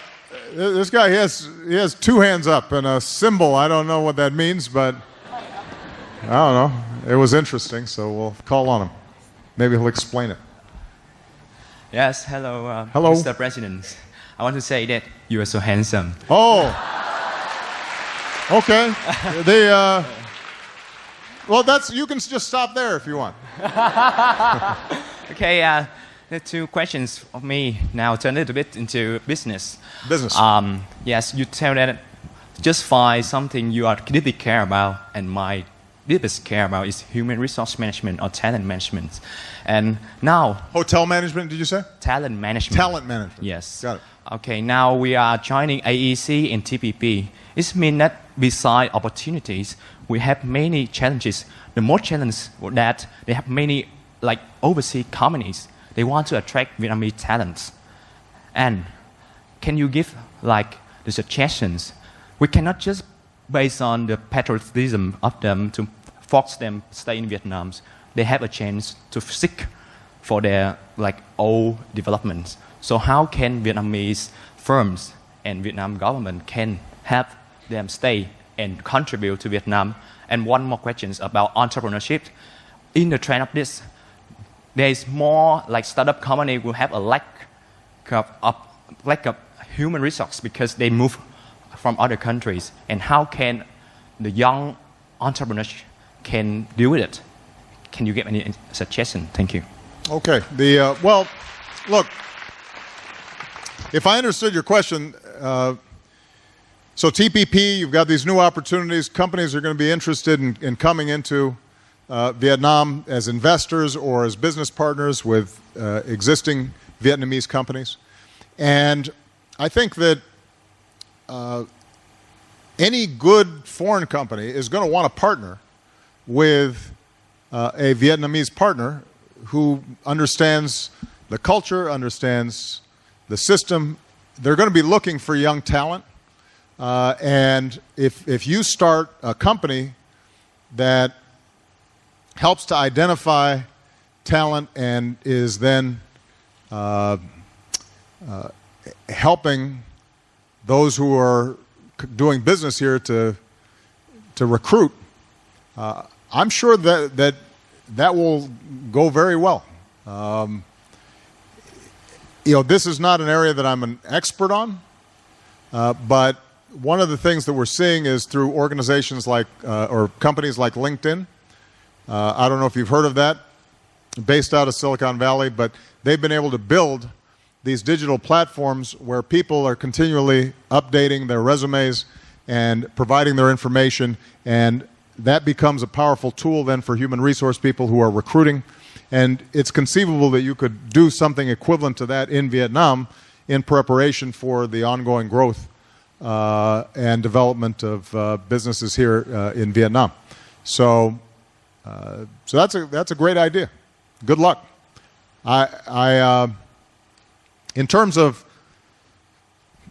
the question on entrepreneurship, I wasn't clear exactly what your question was. Was it that you think talented Vietnamese are going someplace else instead of staying here? Is that right? How can Vietnamese firm and government have policies to retain the talent? To retain talent. Yes. So but you're worried about a brain drain where... Yes, brain drain. Yes. Where young Vietnamese, they get an education and suddenly they're being recruited to go to Australia or to go to Singapore or to go to the United States or China, and then you don't have enough entrepreneurs here. Well, look, I think the best way to retain talent in any country is to make sure that talent is rewarded. And the way to reward talent is to have strong rule of law, to have a good education system, to have the ability to start a business relatively easily, to make sure that government policies, when it comes to taxation or when it comes to building infrastructure, that those policies are good ones, and so that people feel as if by staying here, this is the best place for them to make it. People usually don't want to leave their home countries if they feel like they've got opportunity in their home countries. Usually they end up leaving if they feel as if they're stuck in their home countries. And so one of the benefits of the Trans-Pacific Partnership is it's going to lead to the government taking a series of legal reforms that I actually think will create a better business environment, and it means for young, talented people like you, there's no reason to leave because you're going to be in a position to do great things here in Vietnam. The places that I think lose talent, where there's a lot of corruption, so no matter how hard you work, you always have to pay a bribe, or you've got to hire somebody's cousin to, to get a license to do something, that ends up frustrating people. I think people feel frustrated if there's not a good education system, because the truth is that not only do you need a good education, but then if you want to start a business, you've got to be able to hire people who also have a good education. And so you've got to count on the schools training people properly. You want to have good infrastructure, proper roads, and you want to have proper wireless service in order for you to do business in the 21st century. Environmental issues are increasingly important. I mean, there are some countries where it's actually hard to recruit people because it's hard to breathe in some of the big cities. Now, you don't want to raise your kids. No job is so important that it's okay if your children have asthma and they can't breathe, right? And so, interestingly enough, if you want the best talent today, you have to pay attention to quality of life issues and making sure that people can have clean air and clean water, and they're not being exposed to pollution that may cause cancer and things like that. So those are all policies that end up making a difference in retaining talent in any country, in any city, in any community. Good. All right. Okay, well, we got these young ladies, they got a flag, so since you brought a flag, I'm very impressed with your planning. Those of you with the hats, the flags, it's good organizing. Hi, my name is Christina, and I'm with my colleague Hua and some of our other colleagues here, and we work for an American anti-human trafficking NGO called Pacific Links Foundation. So we fight against human trafficking here in Vietnam. With Vietnam emerging as an important player in the TPP, many companies will start to shift their production and factories to Vietnam, which will create a new mobile workforce. With that comes the unfortunate opportunity for human traffickers and labor brokers to take advantage of these workers, such as creating false promises or tricking them or even coercing them into moving across borders and therefore forcing them into a situation of being trafficked. What is the United States federal government doing to prevent human trafficking in the global supply chain? Well, first of all, this is... Before you answer, can I give a question? Yeah. I'm sorry, I didn't know... Yeah, because we had the same... You're a tag team, I got it. Yeah, okay. Thank you. So, dear President, what should I ask you for now? Because before I came here to government, I asked whenever I met someone, I also asked, what do you want to ask if you can meet President? And there are a lot of questions and a lot of comments. And for now, I forgot everything. But this flag is remind me about the Kenya friend. She is loyal and very smart. And she said that she gave me this because she said that I said she should become the Kenya president. And she said that I do. If you can ask please Obama join the human trafficking prevention strategy. Thank you. Yep. All right. Well, let me see. You lost my train of thought. No. Look, the issue of human trafficking is something that we have made a top priority in our State Department and the United States government. So we have an entire set of policies designed specifically to work with countries to prevent human trafficking. And we've actually begun making progress in improved enforcement, in improved law enforcement coordination. NGOs have been very helpful as partners with us in identifying what are some of the paths where people are being exploited. With respect to TPP, it's precisely because we put such an emphasis on this that we actually have provisions in TPP designed to prevent human trafficking.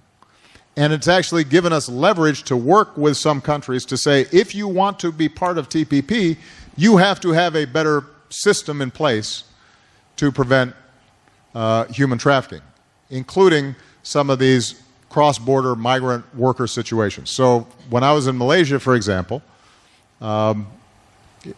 meeting with Prime Minister Najib, one of the most important topics as we were negotiating TPP was how could we do more work in order to protect people who are being brought in, whether it's working at the palm oil plants or what have you, so that there was better tracking, better enforcement, better protections for people, and that's in the actual agreement.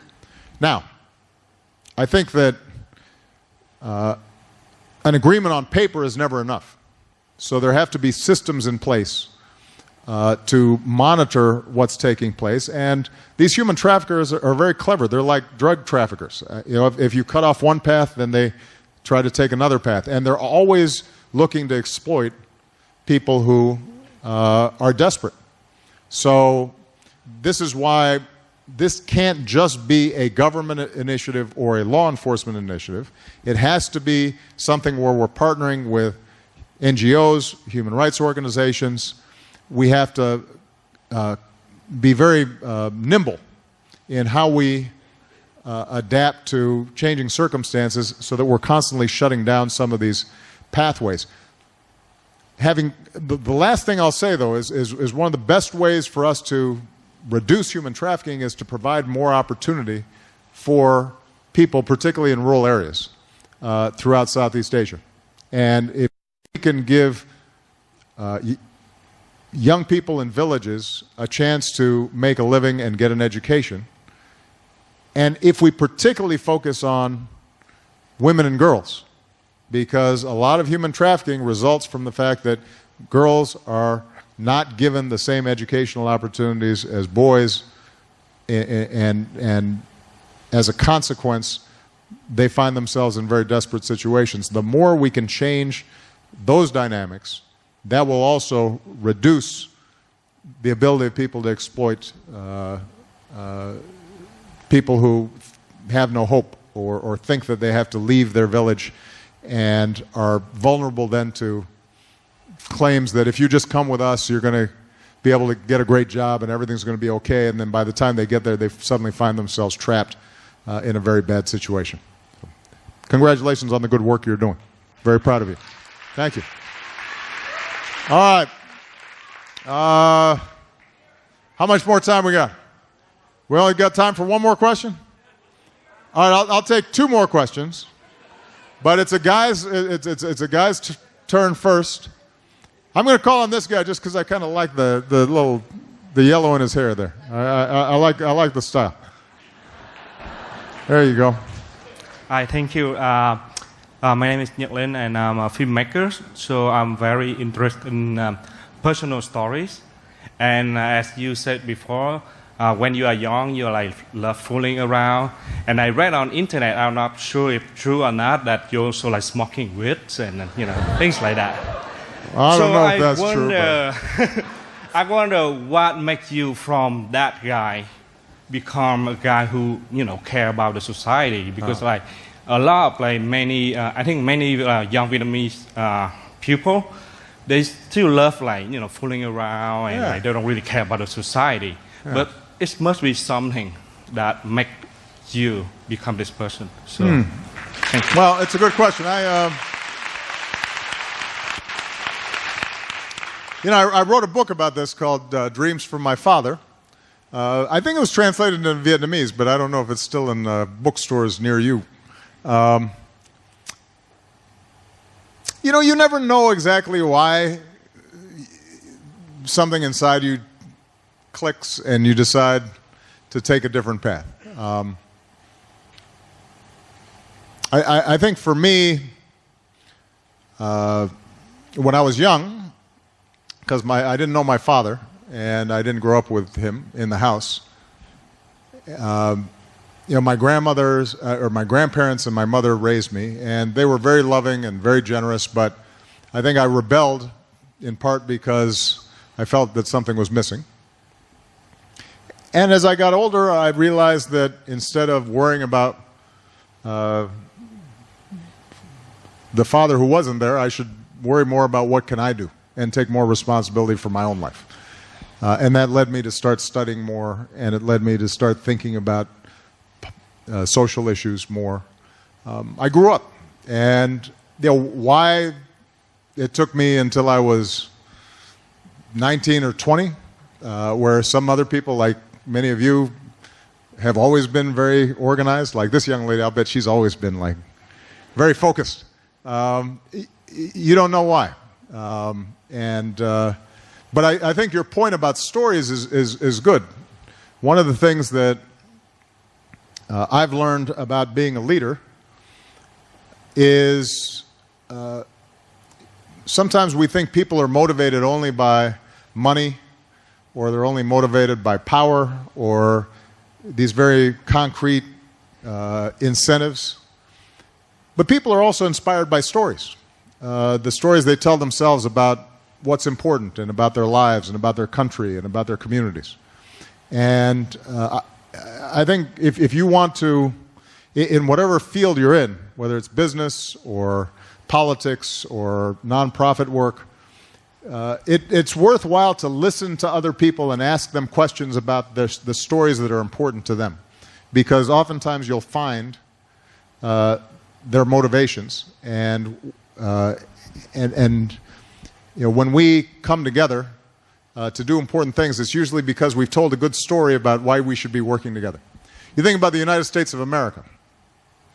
We have a really good story called the Declaration of Independence. We hold these truths to be self-evident that all men are created equal, that we're endowed with certain inalienable rights,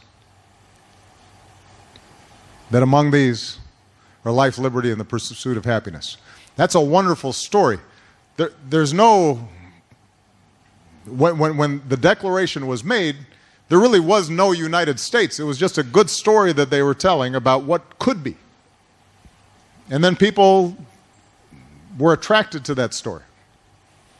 And it led to independence, and it led to immigrants from around the world who wanted that vision for themselves. It led Ho Chi Minh to adapt it when Vietnam was trying to declare independence. It inspired movements around the world. So, yeah, the stories we tell each other are very, very important. And you know, good luck on making your movies. Don't believe everything you read on the internet, though. Okay, last question. All right. Oh, this young lady, she stood up and she's like, hey. I couldn't say no to her. She had her hand up. I thought she was going to hit me if I didn't call on her. Go ahead. I'm teasing. Hi, so I am a rapper here in Saigon, Vietnam. Oh, yeah? So you have spoken a lot about environment and like politics and economic progress of Vietnam, but as an artist, we have a lot to say. Okay. We have message to say, and I want to know how important it is for a nation to really help and promote their art and culture and helps it to help its nation in the future. Okay. You know, before I answer your question, why don't you give me a little rap? Let's see what you got. Come on. Do you need like a little beat? Yes, I do. Actually. No, go ahead. Come on. Vietnamese or English? In Vietnamese, of in course. Vietnamese? Now I won't know what it means, but just a short version, because I got to get going. Go ahead. Tình hình một mình nhà lầu trình in giàu sang như vua chúa, giật mình sự tình thiệt ra đen đúa. Mà đời vậy là hey, it's been a crazy day. Khi mà ta nhắm hai đôi mắt, xuống mái chèo chơi với mày. My name is Sue Boy, by the way. Well, that was good. See there? That was pretty good. What were you just rapping? What was your verse there? I was just talking about some people having a lot of money, having big houses, but actually, are they really happy? So, okay. Yeah, a lot of things that people look at us and see like different thing and something they assume, or a lot of like stereotype, like, you know, like me, Asian rappers, like looking at the cute girls and, you know, people don't know. Is that what they think? But for Vietnamese people, it's different. They think rapping is not like for women. Ah, well, that's true in the United States too. I mean, I just mean that there's always been sort of sexism and gender stereotypes in the music industry, like every other part of life. But to answer your question, look, the arts are important. Artistic expression is important. It's what I was just saying to the filmmaker about stories that we tell each other. You know, music, poetry, representations of life as it is and how it should be. Those are the things that inspire people. You know, life is a combination of very practical things, right? You gotta eat, you gotta work, you gotta build roads and make sure that, you know, some dam isn't ruining a community. but it's also the spirit that we have inside of us, and how is that expressed, and what are our vision and what are our ideals for the future, and how do we want to live together, and how do we treat each other. And one of the most important things about art is it teaches you to not just think about yourself, but it puts you in the head of other people. So you start realizing somebody else's pain or somebody else's hopes, and you start realizing that we have more in common. So if I read a novel by somebody in Africa, now suddenly I understand more about how we are similar. And if I listen to a Vietnamese rap and it connects to the things that I'm feeling, now I feel closer to a country on the other side of the world. And that's how we build understanding, and that's how we end up being able to work together and plan together and build a better future together. So, look, let's be honest, sometimes art is dangerous, though, and that's why governments sometimes get nervous about art. But one of the things that I truly believe is that if you try to suppress the arts, then I think you're suppressing the deepest dreams and aspirations of a people. And one of the great things about the United States, for all of our flaws in a lot of areas, is that we do give much greater expression to our culture. And something like rap, which started off as an expression of poor African Americans, now suddenly has become a global phenomenon and is really the art form of most young people around the world today in a lot of ways. Imagine if at the time when rap was starting off that our government had said no, because some of the things you say are offensive, or some of the lyrics are rude, or you're cursing too much. Then that connection that we've seen now in hip-hop culture around the world wouldn't exist. So you got to let people express themselves. That's part of what a modern 21st century culture is all about. All right, everybody, I've got to go, but this has been wonderful. Thank you so much. God bless you. Thank you. Okay, last question. All right. Oh, this young lady, she stood up and she's like, hey. I couldn't say no to her. She had her hand up. I thought she was going to hit me if I didn't call on her. Go ahead. I'm teasing. Hi, so I am a rapper here in Saigon, Vietnam. Oh, yeah? So you have spoken a lot about environment and like politics and economic progress of Vietnam, but as an artist, we have a lot to say. Okay. We have message to say, and I want to know how important it is for a nation to really help and promote their art and culture and helps it to help its nation in the future. Okay. Before I answer your question, why don't you give me a little rap? Let's see what you got. Come on. Do you need like a little beat? Yes, I do. Actually. No, go ahead. Come on.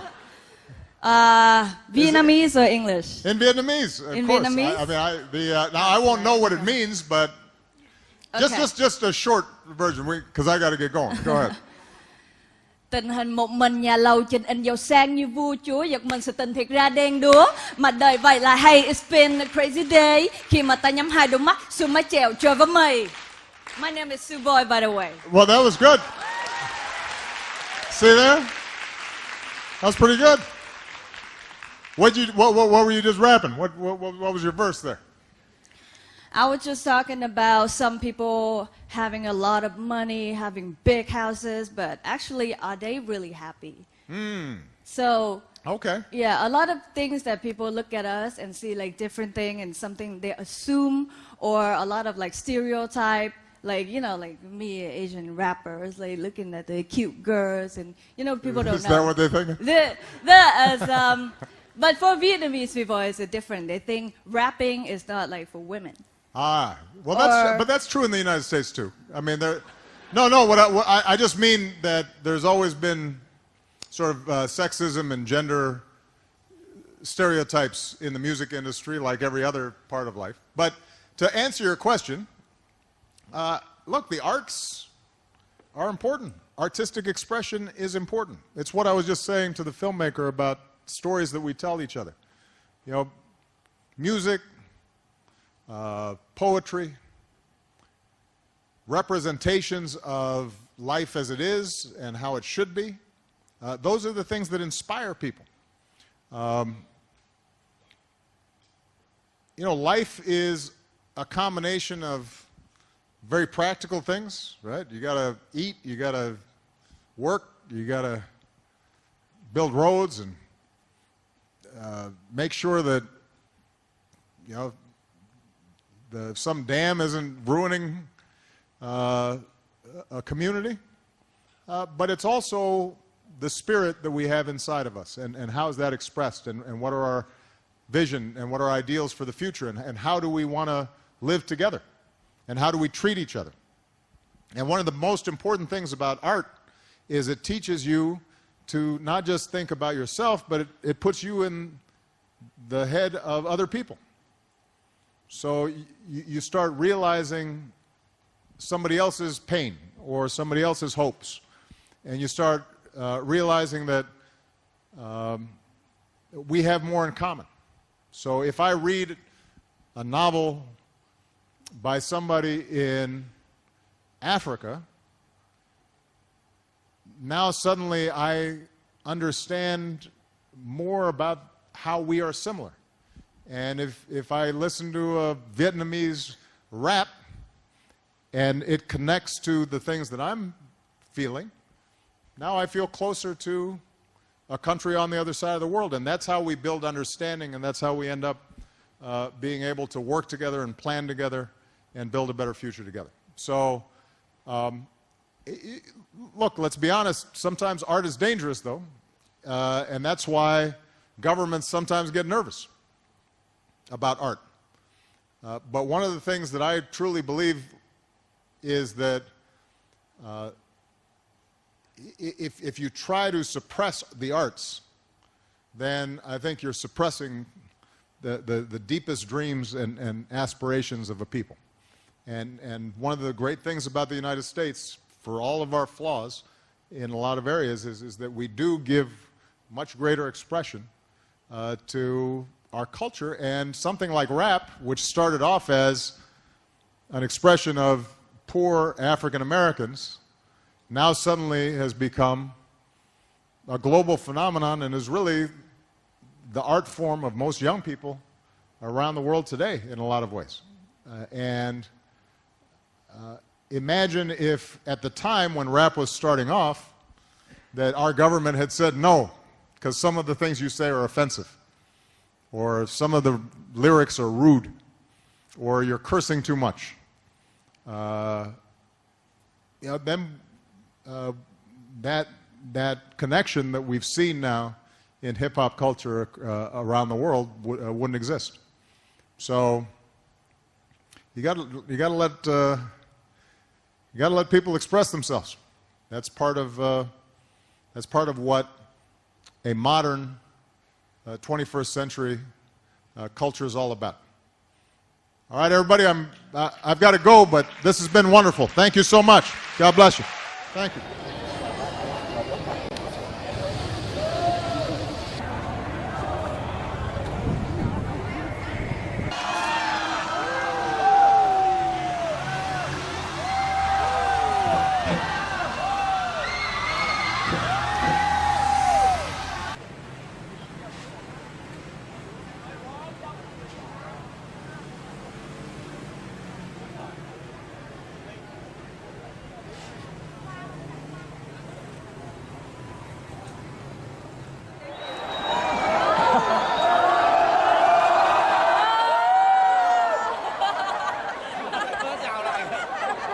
ông là một người rất là gần gũi và thân thiện với người dân.